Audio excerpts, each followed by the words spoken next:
I extend a very warm welcome to each and every one of you. My name is Dr. Shabnam Sarfaraz, and I'm honored to serve as the Deputy Executive Director for Women in Global Health. Today, I have the privilege of moderating this pivotal event, co-sponsored by Women in Global Health and the Community Health Impact Coalition on the sidelines of the 68th Commission on the Status of Women. Before we delve into the rich discussions ahead, I want to ensure that everyone is aware of the resources which are available to enhance your experience. Our proceedings are being recorded and translations are available in both Spanish and French. Simply refer to the toolbar at the bottom of your screen to access these facilities. In the spirit of collaboration and engagement, I would also encourage all participants to introduce themselves using the chat function. Furthermore, please utilize the chat for posting your comments and questions for our esteemed panelists, ensuring that all interactions remain respectful. Additionally, I invite you to leverage your social media platforms to amplify the messages that resonate with you deeply during the session. Today's topic, women's community health workers from volunteers to carers, align closely with the priority theme of the CSW, accelerating the achievement of gender equality and the empowerment of all women and girls. Health, as one of the largest economic sectors globally, relies heavily on the dedication of its workforce, of which nearly 70% are women. Yet the invaluable contributions of women community health workers often go unrecognized and are undervalued. This is despite their pivotal role in delivering primary healthcare to millions. Throughout this session, we will confront the challenges faced by women community health workers, ranging from unpaid and underpaid labor to enduring precarious working conditions and even instances of exploitation and violence.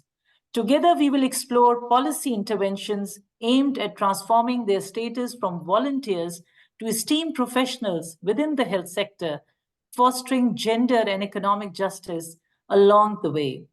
With esteemed speakers joining us from Liberia, Pakistan, and Uganda, we are poised to gain invaluable insights from diverse perspectives and experiences. To kick off our discussion, it is my distinct pleasure to introduce Anne Keeling, Senior Fellow at Women in Global Health, whose expertise in global health and gender equality will illuminate key findings from our policy research on women community health workers, leadership, and career progression. Without further ado, I pass the floor to Anne Keeling for her opening remarks. Let us embark on this journey of advocacy and empowerment together.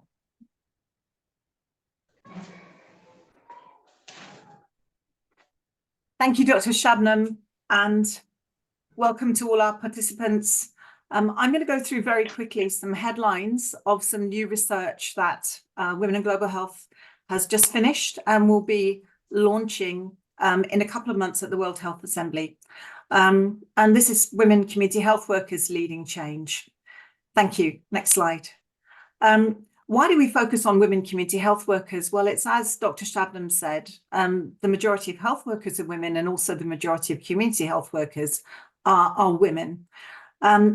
And women community health workers are actually the experts in health in their communities. And for millions of people, women community health workers are the first and only point of contact that they have with the health system.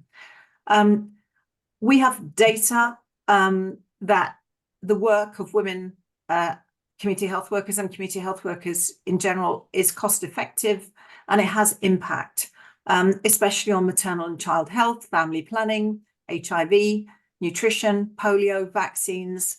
And this was very well demonstrated by the role that women community health workers and all community health workers played in the COVID pandemic. Community health workers are the foundation of primary health care, and therefore they are going to be critical to delivering universal health coverage. But there are economic and justice issues, gender justice issues. We know from Women in Global Health research that more than 6 million women community health workers are either unpaid, wrongly titled as volunteers, or they're grossly underpaid working in core health systems roles, and also that they are subject to sexual exploitation, harassment, and violence. So there's a long way to go. Thank you. Next slide.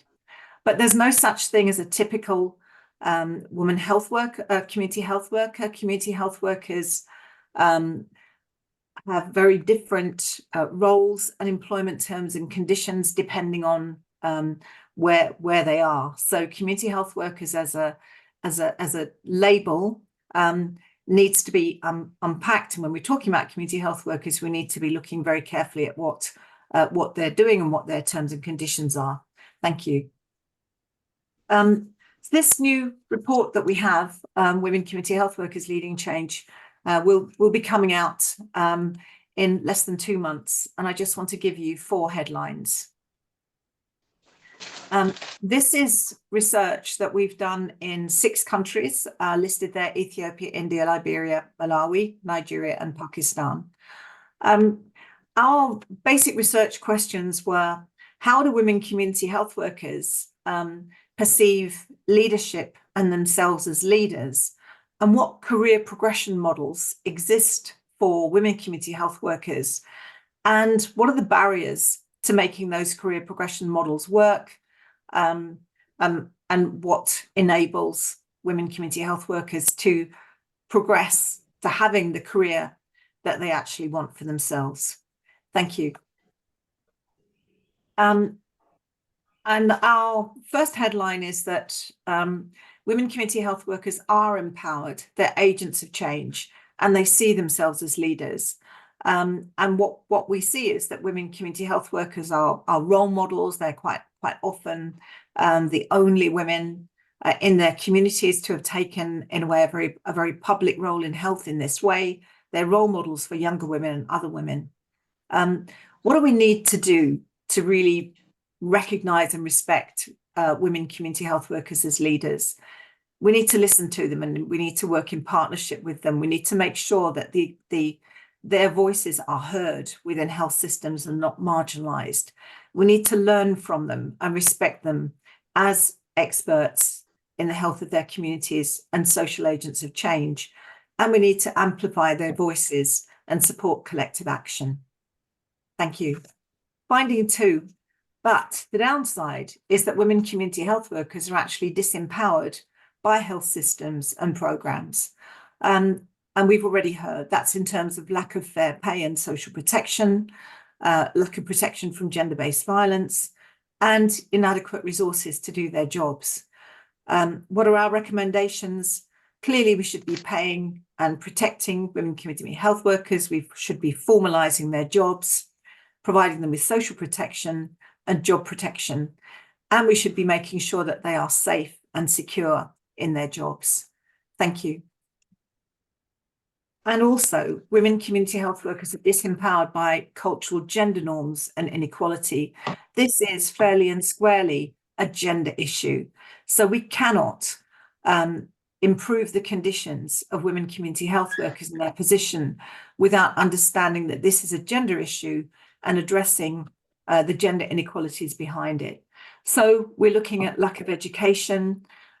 In many countries, fewer girls are finishing secondary school, which restricts their entry into formal training and even to promotion and career progression. In many communities, women will have mobility restrictions, which may mean that they can't move to go and attend training courses, for example, that might be relevant for career progression that might take place outside their communities. And women generally are facing a double burden of care. That's the burden of care that they've taken on for caring for their community, often unpaid, but also it's the burden of domestic and family care. What are we recommending? We need to quite deliberately challenge and address gender inequality. We need to provide education opportunities for women if they've missed out first time round. We need to be looking at the requirements for entry into formal sector jobs and career progression, and making sure that women don't miss out because they missed out on education first time round.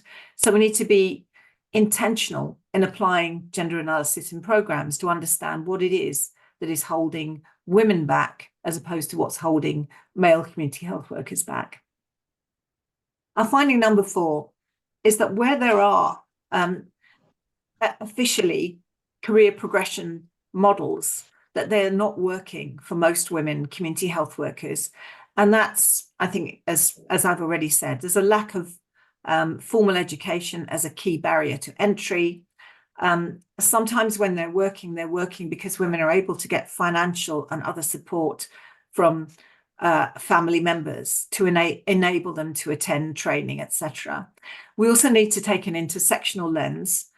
We need to be looking at which women community health workers are particularly disadvantaged, and that may be because of caste, it may be because of ethnicity, it may be because of poverty, language, etc. There may be many reasons, but if we don't take an intersectional lens, we won't understand what we need to fix.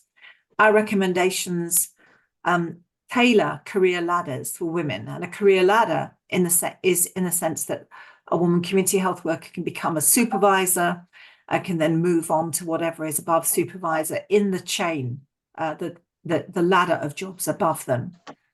We're saying build bridges into formal sector health roles. Some countries, such as India, for example, has a career bridge in theory to enable women community health workers to train as nurses and enter formal sector jobs. But very few have been able to take advantage of those career bridges. But let's look at how we can build career bridges for women community health workers into formal sector jobs, not necessarily nursing, midwifery, could be laboratory technicians, could be many things, could be community level midwifery jobs, for example. Let's see how we can build those career bridges intentionally to enable all women community health workers to be able to take up those opportunities. Thank you. So those are our four headline findings. I'm summarizing here a huge piece of work that you're going to be able to see later. But these are really our 6 key messages at the end of this piece of work. That we will not fix these issues unless we are intentional about gender equity. And that's in the interests of women community health workers who will benefit from gender equity, better pay, better protection, better career progression. It's also in the interests of health systems, so that health systems get to benefit from the professional expertise and knowledge of the women who are community health workers. Point number 2, that we need to provide career bridges and ladders that work for women. Those will only work for women if we address the gendered barriers and understand those and take an intersectional lens to look at who's really being left behind. We need to count women health workers, community health workers, just like we need to count all community health workers. Many governments still really don't have a clear idea of how many community health workers they have working in their health systems. That needs to change. We need to make sure that the jobs of all community health workers are paid and formal. We need to keep all community health workers safe, but particularly women. And we need to ask women community health workers what they want in terms of career progression. They know the solutions to the barriers that they're facing, and we need to enable them to tell their stories. So thank you. I will stop there, and hope you'll stay with us for the journey, and look forward to sharing that report with you in just a few weeks' time. Thank you. Thank you, Anne, for the insightful presentation, setting the stage for our subsequent discussion today on building bridges for women community health workers from volunteers to careers. We are honored to welcome Mr. Olisford Via as our distinguished keynote speaker for today's session. Mr. Via brings a wealth of experience to our discussion, serving as the Director of Community Health in Liberia. With a background as a trained diplomat and policy developer, his expertise lies in health system strengthening and managing crucial relationships with donors, bilaterals, multilaterals, and non-government organizations. Notably, Mr. Via has also served as the technical focal person to the Minister and Deputy Ministers of Health in Liberia, contributing significantly to the advancement of healthcare initiatives in the region. With Mr. Via's insights, we eagerly anticipate gaining invaluable perspectives on community health and its crucial role in fostering resilient health systems.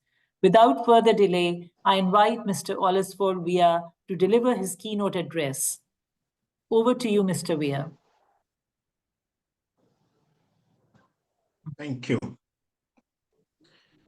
Honorable moderators, fellow speakers, our esteemed audience and organizers, greetings to everyone, and thanks to the Women in Global Health and the Community Health Impact Coalition for affording me this opportunity to serve as keynote speaker at this important dialogue, which marks the 68th Commission on the status of women taking place at the UN.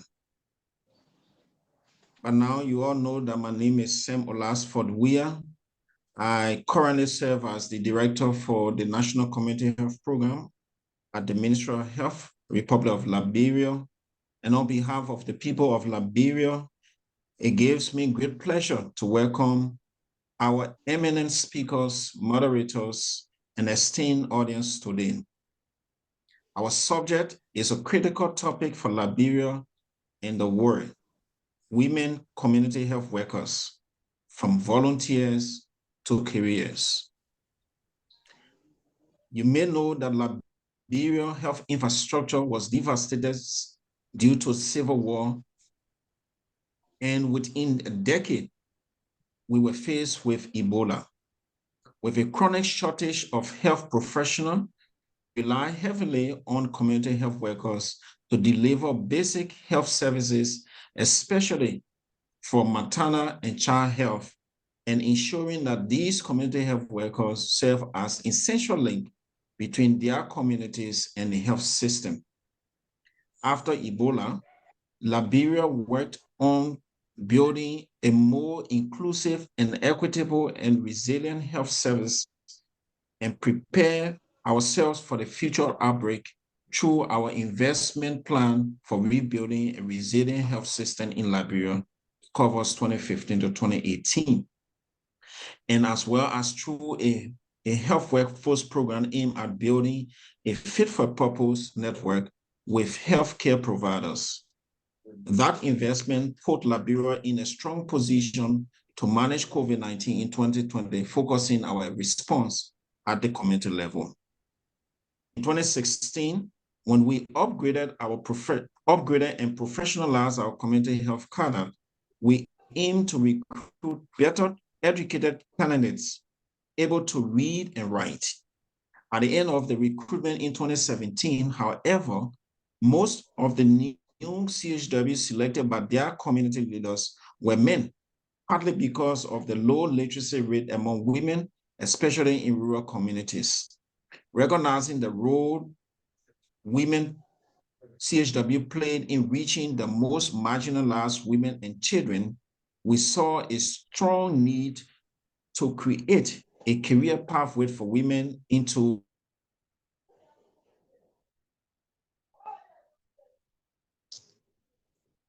health workforce and leadership in the findings of the new report from Women in Global Health resonate with our experience, and I'm pleased that Liberia, one of the countries included in the research.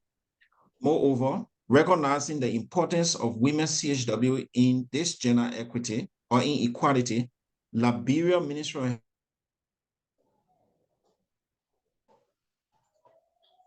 of committed to increasing the number of female CHWs employed in our national program to increase gender parity in the program and ensure the availability of high quality health service for women. The government of Liberia has revised the policy that guides the National Community Health Program. Our program has scaled to cover all 15 counties in Liberia with paid professional community health workers providing quality primary care in some of the world's most high and far-to-reach communities. To date, 4,996 community health assistants and 5,536 community health services supervisors have been deployed to serve a population of 1.5 million in 2016 to over 1.8 million in 2022. To date, while 54% of our community health services supervisors are female, only 22% of community health assistants are female. This huge disparity among our CHWs calls for a strong leadership and a will not only to include, but also to intentionally increase female participation as CHWs. We believe that true progress is achievable when we uplift and empower all women, regardless of their backgrounds, experiences, or identities. We celebrate the diversity that women bring to our communities and recognize the importance of creating inclusive space where every voice is heard and valued. We recognize the extraordinary strength of our female CHW and their determination to build their lives. We stand with them as they break free from the chain of culture and traditional effects and find their voices. Thus, our new CHW policy looks not only at professionalizing the CHW cadre, but also looks at it from a gender perspective. The key components are: 1, rolling out a revised competency-based curriculum and training to equip CHWs with the knowledge and skills they need to make the greatest impact in their communities. 2, expanding the essential package of service provided by community health and workers. This includes the expanded access to immunization services administered by our community health services supervisors. 3, introducing a nationwide electronic community-based information system to ensure community-level data to be accessed national level to drive quality improvement and innovations solution for the system. 4, strengthening the commitment to increasing gender equity in our national program, as only 22% of our community health assistants in Liberia are female. In June 2021, the Ministry of Health made a public commitment as part of the Gender Equal Health and Care Workforce Initiative led by France and Women in Global Health to increase the number of women as paid health workers through the national program. After conducting an assessment examining the gender responsiveness of the program, the Ministry of Health has adjusted its recruitment approach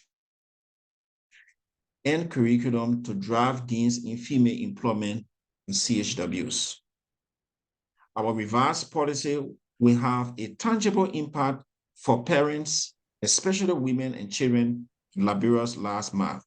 The government of Liberia believes that an adequate and qualified community health workforce is critical for achieving universal health coverage and responding to the Sustainable Development Goals. Gender equity in health workforce provides decent jobs and professional satisfaction for women and is also central to strong health system and global health security. By this, everybody stands to gain.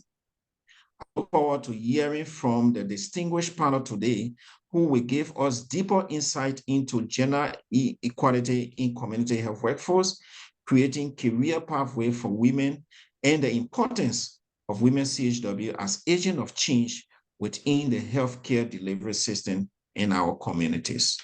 Thank you very much, and long live CHW program. Thank you. Over to you. Thank you, Mr. Via, for your invaluable perspectives from Liberia on community health workers, their crucial role in fostering resilient health systems, and also the government-led policy initiatives that you shared, strengthening them.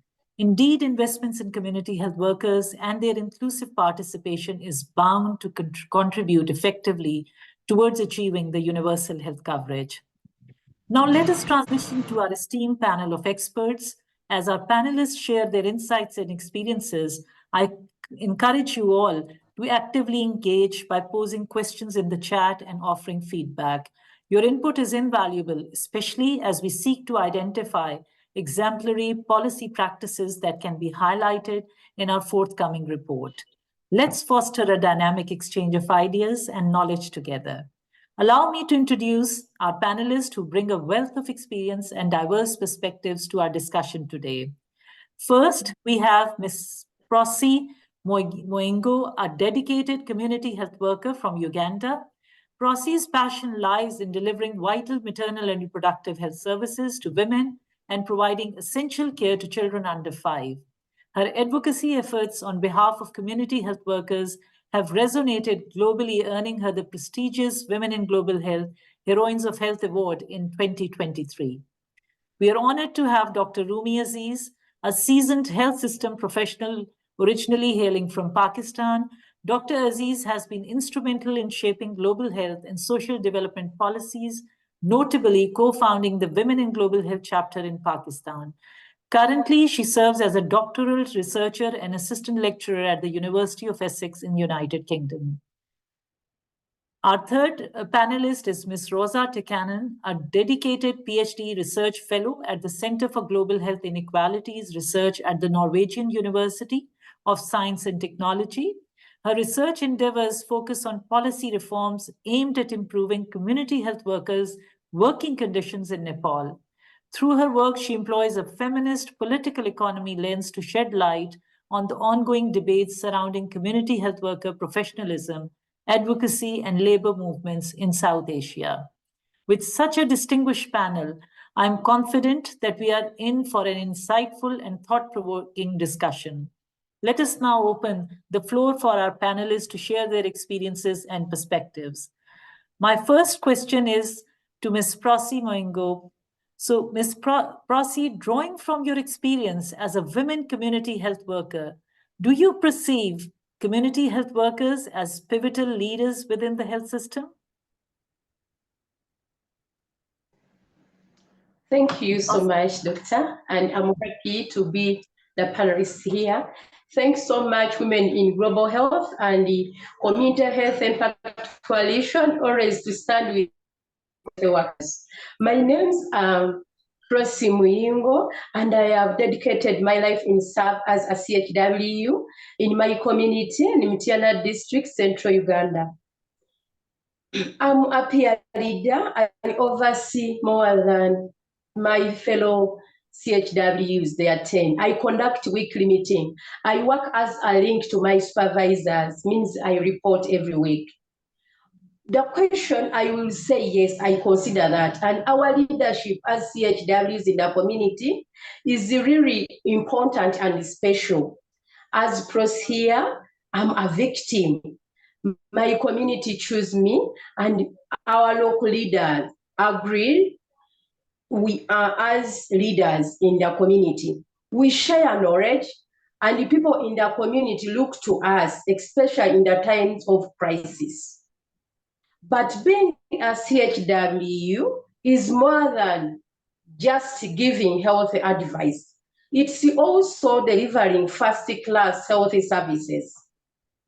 Even at the last mile, as CHWs, we maintain speedy and coverage of care during COVID-19 pandemic. We address up to 50% of the malaria burden globally. And our involvement in HIV programs is thought to have cut AIDS-related death by 60%. Leadership in health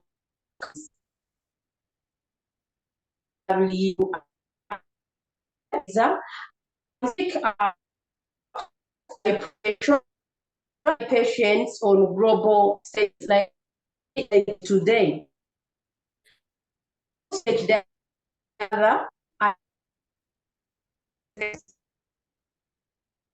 Into their roles as leaders.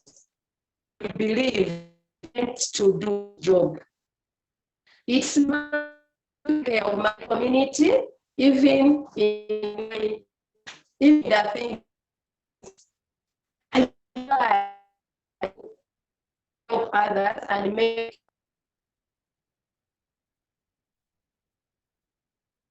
Your voice is breaking a bit.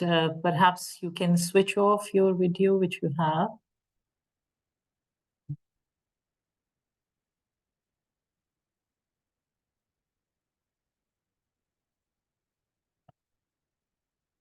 Ms. Prosy, would you want to unmute yourself and see if we can hear you? Okay. Perhaps we'll bring her in and we can move on to our next panelist, and we'll bring Prosy as soon as she's is able to connect. So we'll turn our attention now to Dr. Rumi Aziz. Dr. Aziz, leveraging your research conducted in Pakistan, could you shed light on the significant challenges that women community health workers encounter in advancing their careers, as well as the key factors that facilitate their progression within the healthcare system? Over to you, Dr. Aziz. Thank you, Dr. Shabnam. Pakistan's key community health worker program, I mean, there are a couple of cadres there, but the key community health worker program, which is an all-women workforce, is 30 years old this year. It's the Legacy Lady Health Worker program, which was designed to focus on closing reproductive health and primary healthcare gaps and taking health to the doorsteps far and away. And it has resiliently stood the test of times. It has ensured family planning access. It has been used for polio immunization campaigns, for measles during the pandemic. It has been recommended for public mental health under the label of utilizing existing resources. I will specifically focus on the study perspective, which was leadership opportunities for lady health workers, their potential and challenges and barriers within them. And broadly speaking, I'll just very quickly go through the employer-related or institution-related factors and the workplace or the community setting related factors, starting with the employer-related or the institution factors, because in Pakistan, they're employed by the government. The first challenge is that of inconsistent strategy and direction. Of course, this was not helped by the 18th Amendment in Pakistan, which resulted in devolution of health mandate from the federal level or the national level to the state or the province level. Of course, it was in the right spirit to make decisions judicious, to take the decisions at the local level, and it has helped tremendously provincial performances across key health indicators. But with Lady Health Worker program, the responsibility got diluted, and the fact that the government tenures have been changing, they've been passing on the buck of budget security to the next one in line has, of course, not helped. And there is a constant debate of they are invaluable or unvaluable. There are resource constraints, and apart from the first few years where there was regular hiring, there has been no regular hiring for the past at least 15 years and more probably 20 years. And initial reliance was on donor and bank funding, but now it's a government program. There is also the overloaded roles or responsibilities with all these roadmaps and provincial monitoring plans coming into place. A lot of accountability is falling on the shoulders of lady health workers. They're supposed to report for a lot of tasks they were not initially set out to do. And then the entire accountability around stockouts of supplies, because the way the monitoring structure is designed is that they have to ensure that these stocks are in place. So people try to protect those stocks and not give them out. And sometimes when they give them out, they're not protected. So they are reprimanded for not having stocks in place. So there's a lot of mixed messaging. They're collecting amazing data, but it's not being owned by anyone or not being studied. There are operational inefficiencies, like there are months-long delays in terms of their salaries, which is already not that great in the first place. There is lack of institutional support. So, for example, I'll just give you an example. For the most densely populated district in Punjab province in Pakistan, we're talking about somewhere close to 1,500 people per square kilometer, versus one of the most remote, least populated districts in Balochistan province, with like 6 persons per square kilometer. And the lady health workers over there generally were designed or deployed to serve 1,000 people. But this was back in the day, like 30 years ago. Pakistan's population went from 125 million to 230 million in these 30 years. So that design, and then the fact that they have to travel all of that distance and they are expected to cover all of that. Then there is disrupted trainings. There isn't enough hiring happening. And then the health system not really supporting lady health workers, but the lady health workers are supposed to support the health system. There's also lack of understanding at public sector level. So we don't see a lot of buy-in a lot of times. So there are thanks to a lot of champions, the program has survived this day, but thanks to a lot of other people who have voiced concerns against the program, calling it a dying cadre or considering them frontline contributor, but not leader or not fit not fit enough to, or not trained or not confident enough to speak in forums which are presided or attended by male health workers. I mean, this is to put up an example. It's like saying, oh, this physically handicapped person cannot climb the stairs. Is it the person's fault? Not understanding equity. And it's ironical that I had to use a non-gender minoritized example to explain what is wrong with gender discrimination. But there are enablers at the institutional level. There is a clear precedence of phenomenal reform when the Lady Health Worker program was regularized and became ungraded program employees to graded government workers. So it's an exemplar win. The new strategy, which has just come out by the government, is much more responsive and inclusive. Of course, the implementation we have yet to see. The heart of the program itself is in the right place because it took birth from a social change paradigm. And it was reaching out to households who could not access a health facility. There was a very deep-rooted understanding of the local context. There was a health working group. There was a political manifesto. And it has been strongly advocated by professionals, academics, and subject experts, which is why it continues to survive. At the community level, it's considered a downgraded job because it's an all-women workforce, and we have enough global evidence to show that when any employment category is more feminized, it's downgraded in wages, in promotion opportunities, general opportunities all over. There are security challenges in conflict-struck area. Illiteracy or lack of awareness, of course, is not helping them getting through. The fact that it's an aging workforce means it has little access to adolescents and younger women who are in need of reproductive health advice.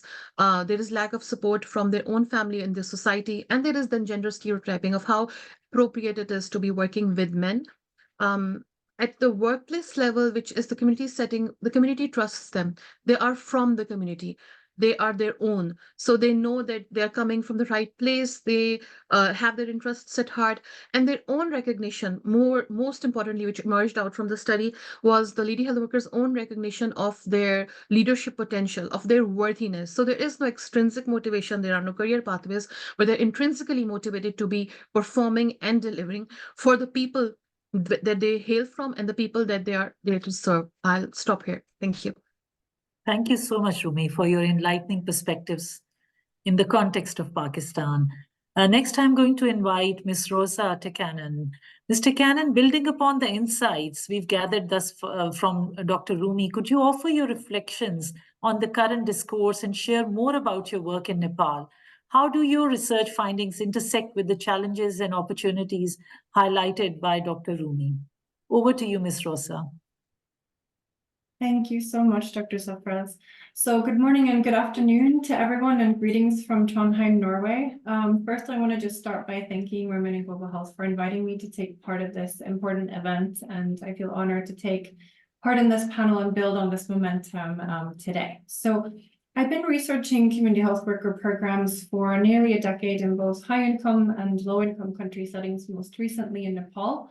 And let me just open by saying that from this work, it's become apparent to me that the global health community has long been much more focused on program costs and effectiveness, while really neglecting the well-being and working conditions of the people delivering these programs, so namely the community health workers.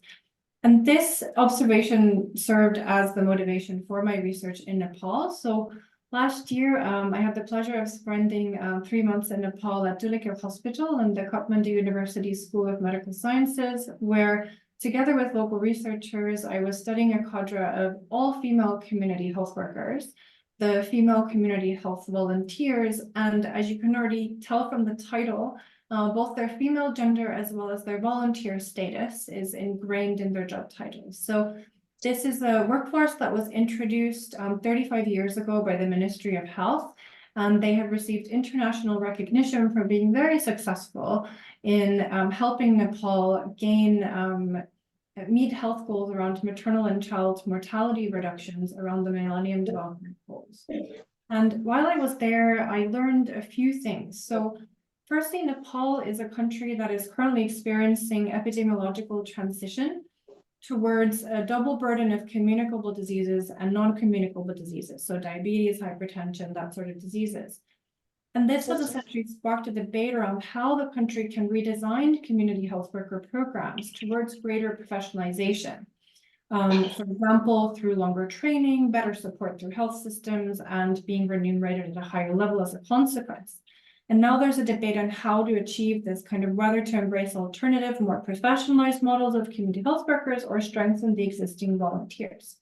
Now, as we've heard from Dr. Aziz from the Pakistan example, in Pakistan, some community health workers, so the lady health workers, have really taken matters into their own hands and really collectively organized around labor movements. So really through demonstrations, protests, even forming labor unions to really represent their interests and make sure that their working conditions are strengthened. So neighboring India, for example, has used the success of Pakistani lady health workers as a model to really advocate for strengthened conditions for themselves and really won maternity leave and government pensions in some states.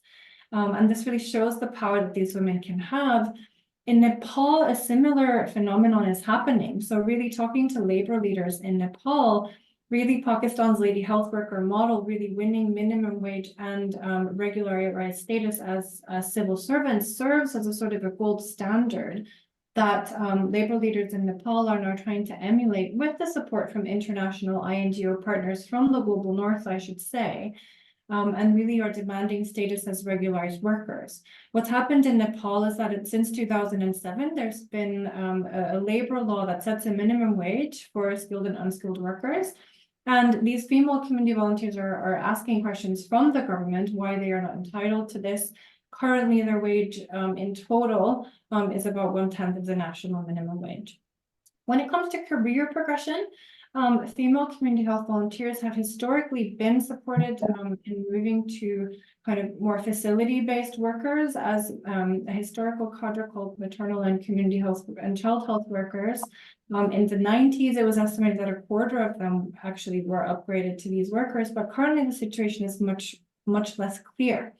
But it is clear that community volunteers in Nepal are really trusted members of their communities. And we've already heard from Anne as well, findings from this upcoming report is that there's a disconnect in the local governance of community health worker programs that we also partly see in Nepal, where community health workers are really experts in the health needs of their communities because they do door-to-door work, but they're often marginalized from decision-making bodies. Despite this expertise. In Nepal, this is actually not the case. So we have heard many instances where the female volunteers are included in local health facility management committees, where they're able to really engage in local planning and really raise the needs of the communities there. Also, over their 35 career span, these women have been elected into local government, so as ward members, deputy mayors, and actually even to national parliament. So to sum up for Nepal, these women volunteers have been instrumental in gender empowerment as well as health improvement, but the country is really now at a crossroads as to how to further professionalize the community health workers to meet future health needs. Thank you so much, Rosa, for elaborating and sharing these valuable insights. It's really heartening to learn that how Nepal is opening up the policy and management discussion doors to these community health workers. Their insights are extremely valuable towards building gender-responsive health systems. Now let us turn our attention back to Ms. Prosy Moengo.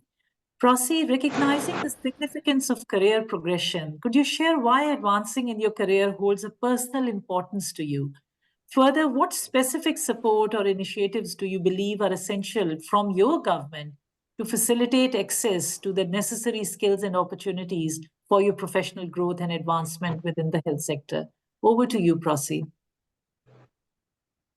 Thank you, Shabnam. Career progress is really important to me as a CHW, as it is to all of us.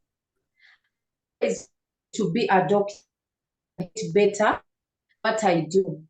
Seeing different levels of care in a hospital,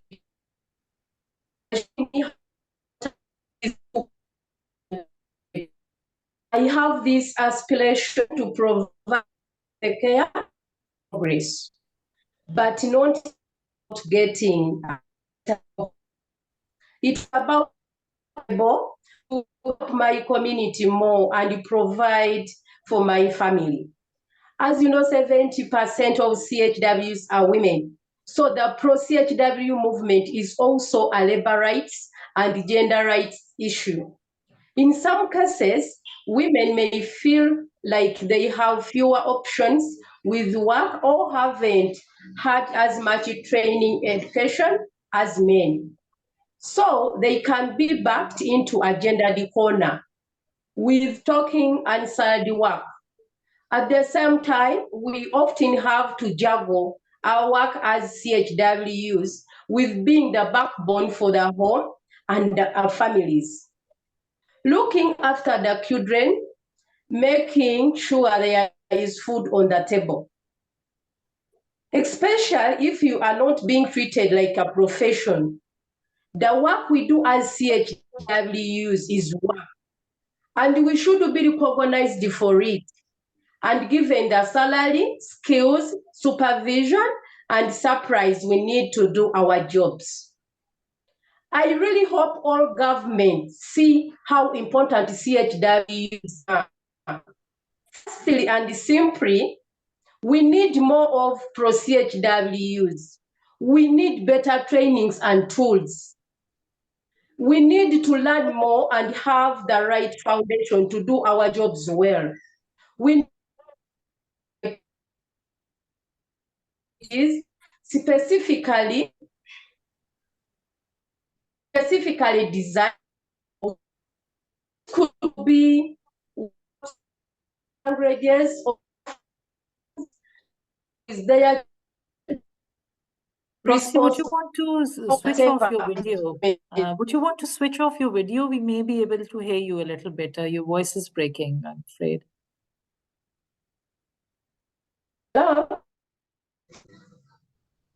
Can we try to empower my fellow CHWs? Hello? CHWs to since educational use globally. This is acceptable. Importantly, we also need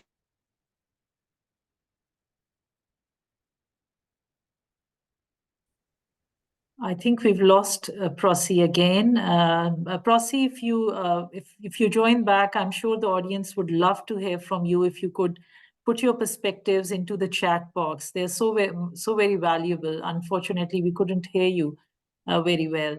So my next question is back to Dr. Rumi Aziz. So given the insights that gleaned from your research, how do you propose translating the findings of this report into actionable strategies, not only for Pakistan, but also in the other contexts? What concrete steps or interventions do you believe are necessary to address the identified challenges and promote career advancement opportunities, which Prosi was talking about for women community health workers worldwide? Over to you, Dr. Rumi Aziz. Thanks, Dr. Shabnam. It's ironical because the capacities and the contributions of lady health workers towards universal health coverage in Pakistan have been evaluated and recognized on multiple occasions, multiple times. Theirs is the first name to pop up on the introduction of any population-level intervention in Pakistan. Globally, they are considered benchmarks to replicate and advocate for, as Rosa pointed out, in India and in Nepal. But why are they being called backbone, like Prosi said, but not being supported like backbones should be? A helicopter view for the same is required to look at all of that. The report, the Pakistan section of the report that Anne has been talking about, has very concrete recommendations, and I'll just go by them very quickly. The first one being like consistency and commitment to the strategy, which includes financial commitment, which includes interprovincial institutionalization of key decisions or recommendations from the new strategy of Lady Health Worker Program, which has just come out, especially because primary healthcare is the state's mandate, which it should be. Right now, the Lady Health Worker Program has 22 tasks on their plate. which includes election duties, and the sight of central functions has been lost. We should be retaining what's explicitly, exclusively sacrosanct. And the fact that, they are given all these duties results in influencing their share of contribution to the changing health indicators. And this gives spurious support to them not being that effective in addressing health challenges and supports the naysayers' arguments.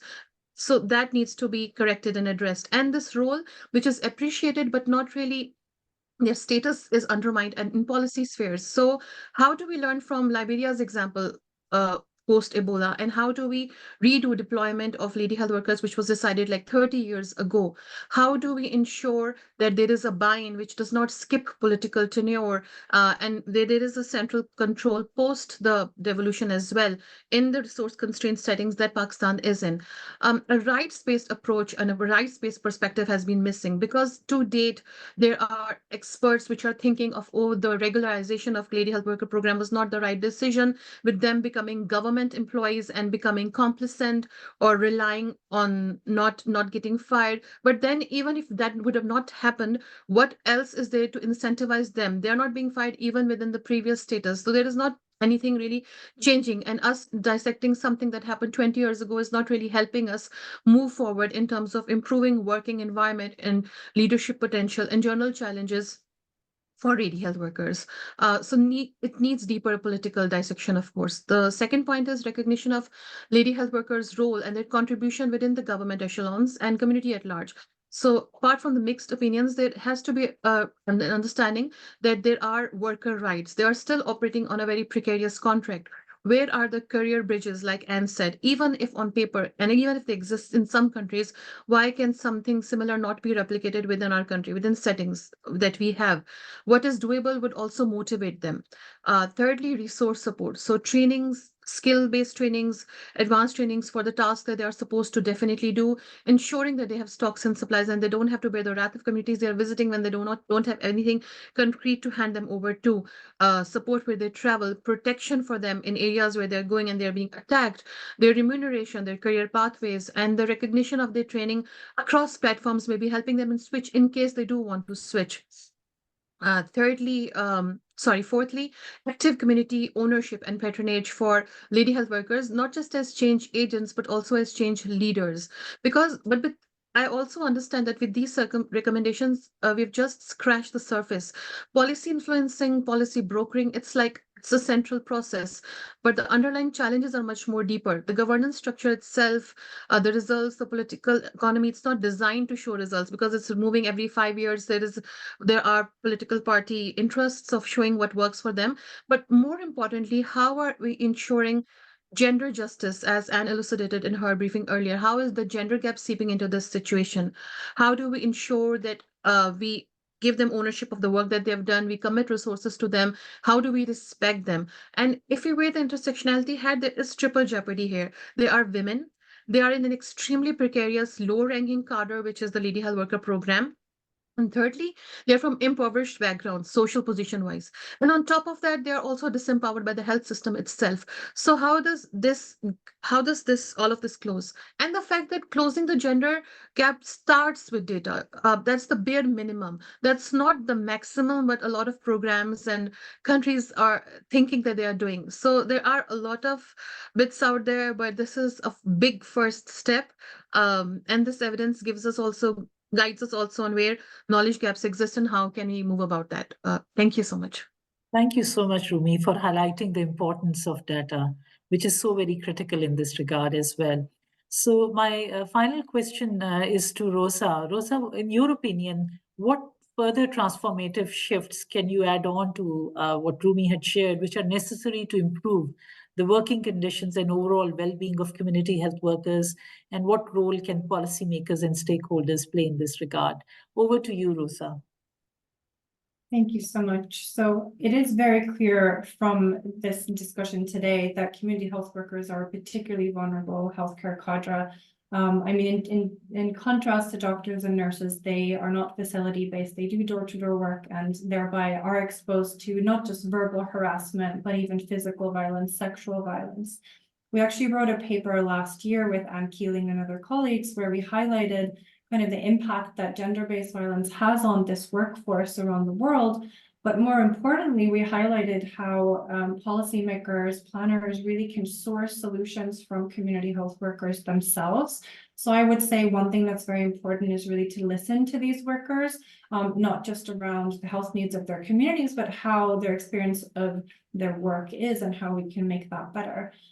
We also know that sort of in addition to gender-based violence and harassment, these workers are exposed to occupational hazards, such as walking long distances from village to village, really being exposed to monsoon rain, snake bites, and health systems really should do a bigger role in making sure that they are protected from these exposures, giving them umbrellas, bicycle, rain boots, what have you. It is unfortunate that being at the bottom of the health system hierarchy, particularly in the case that community health workers are women, they are really marginalized and not prioritized in supply chains, which they should be. That's one key point. We saw this during the COVID-19 pandemic when community health workers really weren't allocated priority in distributing personal protective equipment. So this is kind of the problem with having an informal workforce addressing government or NGO goals. I would say that we need to empower community health workers through training and skills throughout their lifespan, not just at the outset, in addition to general health system support. As I mentioned, again, really listening to the experiences of community health workers. And just to close, there are examples where countries, so high-income countries, donors are really already taking steps to make sure that their funds, as Rumi pointed out, funding is really important, but we need to make sure that we are not perpetuating gender inequality. So the US President's Emergency Plan for AIDS Relief, so PEPFAR, as well as the President's Malaria Initiative, have already taken steps to enact policies to make sure that their funds are being used for programs where community health workers are paid. And I hope that can serve as a model for other countries as well. Thank you. Thank you, Rosa. We're running out of time, but I'm extremely tempted to ask each of our esteemed panelists to share in one sentence what in their perspective is the single most crucial policy measure that can facilitate decent work with career progression for women community health workers. So just in 30 seconds, let's begin with Prosi. I hope, Prosi, the internet is going to help you respond. Else you can put it in the chat. It's okay. Thank you so much, Shabnam. Yeah, as first I explained about my network, the career progression is really important to me as it is to all of us here. I have always wanted to be a doctor and get better as I do. Seeing different levels of care in hospitals has shown me how important it is to keep learning and getting better. I have this aspiration to provide healthy care and progress, but not just about getting a better job for myself. It's about being able to help my community more and provide for my family. As you know, 70% CHWs are women. So the pro-CHW movement is also a labor rights and gender rights issue. In some cases, Absolutely. women may Prosi, I'm just going to intervene because we would love to hear the single policy measure that you would want, which could help community health workers with career progression. If you could put it in the chat box, I'm sure the audience would love to know that from you. I'll move now to Rumi. And Rumi, if you could quickly tell us what, in your opinion, is that policy measure? That's a trick question. I don't know anything to do in 30 seconds. But I just generally feel that the evidence that has come out is it's heart in the right place. It has come with a lot of rigor and a lot of combing through the people there. So using that as the first stepping stone for any kind of policy influencing would be my best bet, because it has hard evidence to back on. So it gives you surety and confidence that this is coming from the grassroots and needs to be believed and acted upon. Important. Thank you. Rosa, what would be your single most crucial policy measure? Invest in their skills. This not only enhances community trust, but is very important for their career progression. Thank you. Absolutely. Thank you so much. With this, we conclude our panel discussion, and I'm delighted to introduce Dr. Leni Bazira, the Policy Director at the Community Health Impact Coalition. She's a seasoned global health leader with diverse experience, including roles at AmRef Health Africa and the MasterCard Foundation, Dr. Lenny Bazira, please join me in welcoming her to deliver the closing remarks for today's session. Over to you, Dr. Lenny Bazira. Thank you, Dr. Shabnam, and all the panelists we've had today, and our participants who have stayed with us. I'll try to be very brief, knowing that we have about 3 minutes remaining. I work with the Community Health Impact Coalition, where we exist to make professional community health workers the norm worldwide. And we focus on making sure that people like Prosi are supported. And I think if one of my colleagues can put a link in the chat, when we did a landscaping, you asked which policy can we put in place. We did a landscaping to see which countries have policies that support professional community health workers across low and middle income countries. And so far, only 38 out of 92 with data have such policies in place. But as you've heard this morning, community health workers are an integral occupational group of the primary healthcare workforce. Majority, of course, are women, as we've heard, but they are neglected and disconnected from the formal health system. I'm not going to repeat everything that has been said. However, by 2030, World Health Organization estimates a global shortfall of 10 million healthcare workers. We know community health workers are poised, ready, and key to filling that gap. Women in global health research highlights the importance of building functional career bridges to enable community health workers enter the formal use so that they can fill that healthcare workforce gap. However, the status quo perpetuates a nasty cycle where community health workers are underpaid and consequently devalued. Women in particular, they take these unpaid roles because they have fewer options for decent formal health sector jobs. And in most cases, people assume that because by nature women are caregivers, they should be able to provide care for their communities free of charge, which is not right. Many community health workers face challenges that we've had because we don't have pro-community health worker policies in place that recognize them as the professionals that they are. They are not accredited and they are not integrated into the formal healthcare system. Therefore, they miss out on career advancement pathways. So this deficiency in structured career opportunities directly impact the quality of patient care they can provide. As we've heard today, women particularly miss out because they have 4 years of secondary education than men. But workable solutions can be found to recognize and accredit their professional expertise, like we've heard this morning. Research has been done and papers exist that there are high attrition rates among community health workers, and simply because of lack of career path. And because of this, the quality of healthcare that they provide is compromised, and hence billions of people will never have access to healthcare services.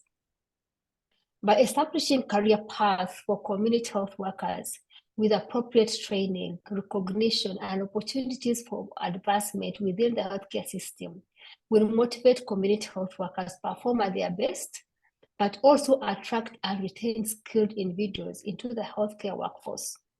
We have so many young people across the globe who are unemployed. If they knew that joining to become a community health worker has career advancement options, they would be able to join this profession, especially our young girls. Therefore, career progression also leads to improved quality of care, as I have mentioned, and better health outcomes, and hence is critical for the achievement of universal health coverage.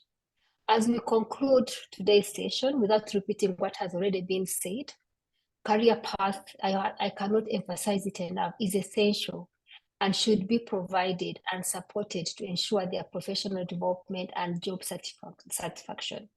This is similar to what every healthcare professional has. I'm a doctor. I'm here because I was given opportunities to advance my career. I would like to see every woman, community health workers, have the same opportunities that has been granted to some of us who have been privileged to work in the in global health. There are tools that Community Health Impact Coalition have put in place, such as the CHW AIM tool, which assesses the functionality of the community health worker programs and highlights the need for career advancement opportunities. If all the government and implementing partners can utilize this tool, we'll be able to identify the gaps and provide solutions in partnership with governments and funders to ensure that community health workers focusing on women have opportunities to advance their careers. Accreditation, dedicated supervision, and training should be accessible to all the community health workers to acquire new skills and expand their roles with clear communication about these opportunities. In some cases where they exist, they are not informed that they do exist. So they need to be clear communication and in the outset. And these advancements should be merit-based, rewarding exceptional performance, but also implementing mechanisms to address underperformance effectively with continuous on-the-job training and coaching. And we ask government or implore government to ensure that such training is in locations and times accessible to women, keeping in mind that 70% of community health workers are women. As I close, countries should enact and implement pro-CHW policies. As I mentioned at the beginning, right now we only have 38 out of 92 countries with such policies. We need all countries to have policies that support professional community health workers who are salaried, skilled, supervised, supplied with clear career advancement opportunities with a focus on women community health workers. This will create viable career pathways for millions of community health workers, recognize and reward the women community health workers who are role models and leaders in their communities, leading to improved health outcomes, but also helping to fill the gap that we have in the healthcare workforce globally, and also leading to improved health outcomes. Thank you. Thank you, Dr. Lina Bazira, for your inspiring closing remarks. As we draw to a close, I want to extend my sincere gratitude to each of our distinguished panelists and keynote speaker for making today's discussion both enlightening and impactful, and our highly engaged audience for their thought-provoking questions and active participation. As we bid farewell to this event, let us carry forth the spirit of solidarity and determination that has permeated our discussion today. Let us translate our words into impactful actions, standing shoulder to shoulder in the fight for gender equality and the empowerment of women community health workers around the globe. With unwavering resolve and a shared commitment to meaningful change, I declare this event officially closed. Thank you for being such a wonderful audience. Together we are catalysts for a healthier, brighter future. Thank you, everyone. Thank you.